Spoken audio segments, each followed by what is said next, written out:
Good morning class 6। हम लोगों ने कल साइंस में पढ़ा था बैलेंस डाइट कि कौन सी डाइट हमें किस एज में लेनी चाहिए और एज के ऊपर हमारी डाइट क्या थी, डिपेंड करती थी कि हमें किस एज में किस तरह की डाइट लेनी चाहिए। और और हमारा क्या था कि किस ऑक्यूपेशन में, यानी कि जो हमारा काम है अपने काम के अकॉर्डिंग हमें किस तरह की डाइट अपने लेनी चाहिए। तो आज हम पढ़ेंगे avoid wasteful pre cooking and cooking practices. खाना बनाते समय या खाने से पहले जो भी चीज़ें हैं उन्हें हमें अवॉइड करना चाहिए, ठीक है ना। जो कि भी खराब चीज़ें हैं उन्हें हम अवॉइड करना चाहिए। जैसे कि पढ़ते हैं ये, most of the raw material are not fit for eating as such. काफ़ी सारे रॉ मटेरियल्स यानी कच्चे चीज़ें हैं जो हमारे लिए खाना सही नहीं रहता है। The raw food material are washed, peeled and cut and cook to make them fit for eating. Raw material को पहले हमें धोना चाहिए, पील में छीलना चाहिए, कट करना चाहिए, उसको और कुक करना चाहिए, फिर उसके बाद हमें उसे खाना चाहिए जिससे वो हमें फिट रख सके। Some nutrients present in food material are however lost during the pre-cooking and cooking practices. कुछ फूड मटेरियल्स न्यूट्रिएंट्स जो हैं फूड मटेरियल में प्रेजेंट रहते हैं। जब हम बनाते समय कुछ करते हैं या फिर बनाने से पहले जो भी हम चीज़ें करते हैं वो क्या हो जाता है, उसमें लॉस हो जाती हैं, ठीक है ना। तो उसे हमें अवॉइड करना है। This will become more clear from the above following discussion. अब आपको ये और अच्छे से क्लियर हो जाएगा कि हमें खाना बनाते समय और खाना बनाने से पहले कौन कौन सी चीज़ों को अवॉइड करना चाहिए जो कि हमारे डाइट के लिए सही हो, ठीक है ना।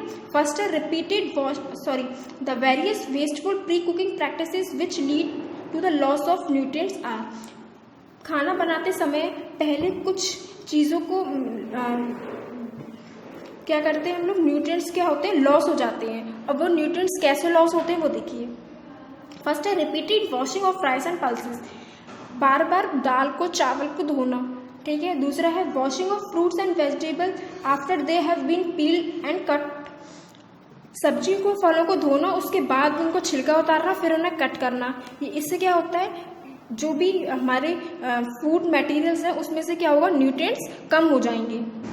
Taking of thick peels from fruit and vegetable, सब्जी या फल में से मोटा छिलका उतारना, ठीक है। ये सब क्या है, ये तीनों चीज़ ऐसे हैं जो हमारे फूड मटेरियल में न्यूट्रिएंट्स होते हैं उनको कम कर देती हैं। अब देखिए, washing of food material before eating raw और cooking is useful because it remove dust, harmful germs and chemical etcetera sticking to their surface. हमें रॉ मटेरियल को खाने से पहले धोना चाहिए। धोना ज़रूरी क्यों है, क्योंकि उस पर डस्ट भी होती है, धूल भी होती है, कुछ जर्म्स भी लगे होते हैं और कुछ केमिकल्स भी लगे होते हैं। कहाँ पे लगे होते हैं, उसके सरफेस पे। यानी कि देखा आपने कभी सेब को देखा होगा, वो बहुत शाइन करता है क्योंकि उस पर कुछ वो लगाया जाता है, शाइनिंग मटेरियल लगाया जाता है। आप उसे चाकू से करके देखना, उस पर से थोड़ा थोड़ा मोम टाइप कुछ निकलेगा, तो वो क्या है, हमारे लिए हार्मफुल है, इसलिए उसे हमें धोना चाहिए। But repeated washing of food material is harmful because it leads to the loss of nutrient. पर लेकिन अगर हम उसे बार बार धोएंगे तो उससे क्या होगा, उसमें से न्यूट्रिएंट्स निकलने लगेंगे। For example, repeating washing of rice and pulses remove the water soluble vitamin and some minerals from them and hence lower their nutritive value. जैसे कि दाल और चावल को कई बार धोएंगे तो उससे क्या होगा, इसमें से विटामिन और कुछ मिनरल्स निकल जाएंगे जिससे कि क्या होगी, न्यूट्रिटिव वैल्यू कम हो जाएगी। The washing of fruits and vegetables after they have been peeled and cut remove the water soluble vitamins and some minerals from them। अब जब हम फल या सब्जी को धोते हैं, धोने के बाद काटने के बाद धोते हैं, अगर हम सब्जियों को पहले छील लें फिर काट लें उसके बाद धोएंगे तो क्या होगा, उसमें से भी कुछ विटामिन और मिनरल्स निकल जाएंगे। दिस लोअर न्यूट्रिटिव वैल्यू, इससे क्या होगा, न्यूट्रिटिव वैल्यू कम हो जाएगी। To avoid the loss of vitamin and minerals the fruit and vegetables should be first washed and then peeled and cut out. तो आपको इस चीज़ को अवॉइड करना चाहिए कि हमारे मिनरल्स और विटामिन उसमें से ना निकले। तो आपको क्या करना चाहिए, फ्रूट्स और वेजिटेबल को पहले धोना चाहिए, फिर छीलना चाहिए, उसके बाद हमें से कट करना चाहिए।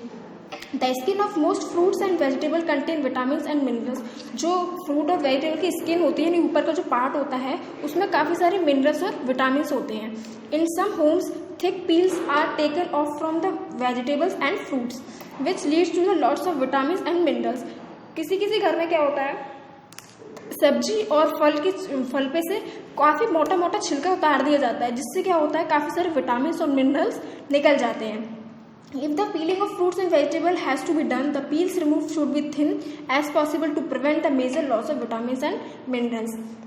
अगर आप कोई भी सब्जी या फ्रूट को छील रहे हो तो उसका जो छिलका है वो बहुत पतला पतला उतारना चाहिए, पॉसिबल हो तो बहुत पतला पतला उतारना चाहिए, ताकि कि उसमें से जो मिनरल्स और विटामिन लॉस होते हैं उससे हम बच सकें.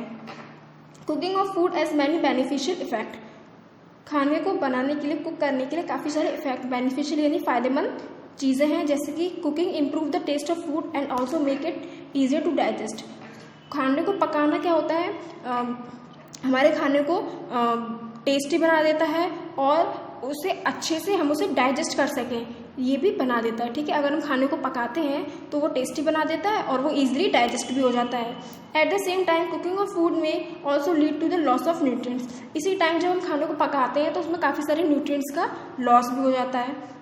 The various wasteful cooking practices which lead to the loss of nutrients are. कुछ खाना पकाते समय कुछ प्रैक्टिसेस हैं जिसमें हमारा न्यूट्रिएंट्स है वो लॉस हो जाता है. तो वो कैसे होता है वो देखिए. Cooking the food at high temperature. अगर हम खाने को हाई टेम्परेचर पर यानी कि ज़्यादा टेम्परेचर पर पकाएंगे तो उससे हमारे न्यूट्रिएंट्स खराब निकल जाएंगे. जैसे रोटी, अगर हम उसको ज़्यादा सेक देंगे, बहुत ज़्यादा सेक देंगे तो क्या होगा, उसमें से जो न्यूट्रिएंट्स होते हैं वो निकल जाते हैं. Throwing away water in which food is first boiled.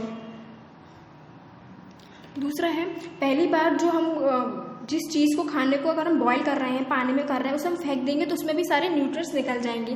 जैसे कि किसी भी सब्जी को या फिर किसी भी चीज़ को अगर हमने पहले बॉईल किया और उसके पानी को फेंक दिया तो उसमें ही सारे न्यूट्रिएंट्स आ जाते हैं. अगर हम उसे फेंक देंगे तो सारे न्यूट्रिएंट्स चले जाएंगे. Vitamin C get destroy easily by heat and during cooking. खाना बनाते समय गर्मी के द्वारा क्या है, विटामिन सी जो है उसमें से आसानी से निकल जाती है. So food is cooked at high temperature as it done in the process of boiling, steaming, roasting, baking और frying. The excess of heat destroy a major portion of vitamin C. अगर हम खाने को ज़्यादा हाई टेम्परेचर पकाएंगे, जैसे कि boil ज़्यादा करेंगे, स्टीम भाप ज़्यादा लगाएंगे, बेक ज़्यादा करेंगे, फ्राई ज़्यादा करेंगे, तो उससे क्या होता है, काफ़ी सारी विटामिन सी का पोर्शन उसमें से निकल जाता है. We should therefore include some fresh fruits and raw vegetables as salad in our diet to get the required vitamin C.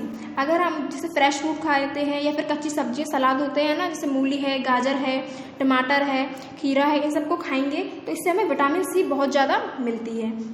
In the excess of water in which a food material is boiled during cooking is thrown away later on, then some of the protein and considerable amount of mineral present in food are lost.